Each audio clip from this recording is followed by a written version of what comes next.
I was about 6 feet from the bomb when it went off. The building fell on top of me. My skull was split in 3 places. The nerves were cut across. The eye cage in my skull disintegrated in my head. The roof of my mouth was blown out. My eyes were sitting in my cheeks. I had a 9-inch scar on the side of my jaw, part of my jaw missing. I had ribs broken, my hips smashed, my pelvis broken 3 places with 2 legs smashed.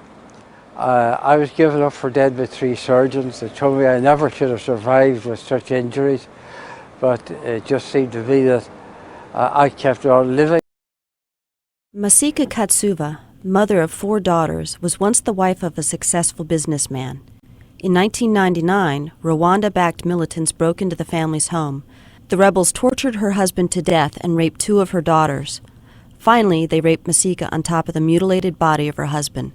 The rape was so savage that she had to undergo 8 surgeries over the course of a year to repair delicate tissue. For many, the consequences of the conflict cannot be reversed.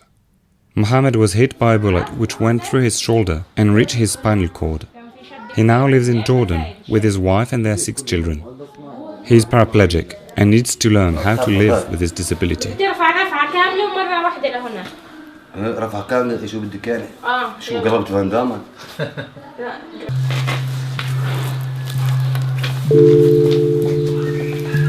كويس هلا رح تقلب.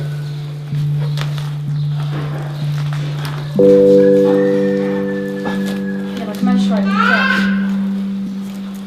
ايوه.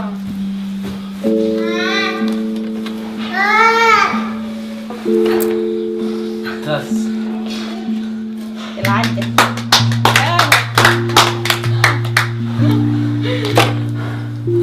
الحمد لله على السلامة. وصلنا حمص؟ طيب ريش ليه؟ خذ نفس. تعال تحكي معي بلوبشي. Luis and I travelled to the remote rural district of Tenga, north of Maputo, to meet Augusto Payani, a 72-year-old man who stepped on a landmine on the 5th of October 1984, whilst he was working on the railways. Since that date, he has not been able to access a clinic and has pieced together his own prosthetic leg out of wood, cloth and string. Está estragado, mas como se amarrado, né? Conseguir em pé. Por isso, mas quando consegue meter isso, é que para não sair o frio. Tem maneira de pôr os meios, dobrar a coisa para não encostar aí. With no financial support from the government, Augusto continues to farm the land, planting corn and cassava to feed and house the 8 members of his family. Like hundreds of other landmine victims in remote areas, he has been left to fend for himself.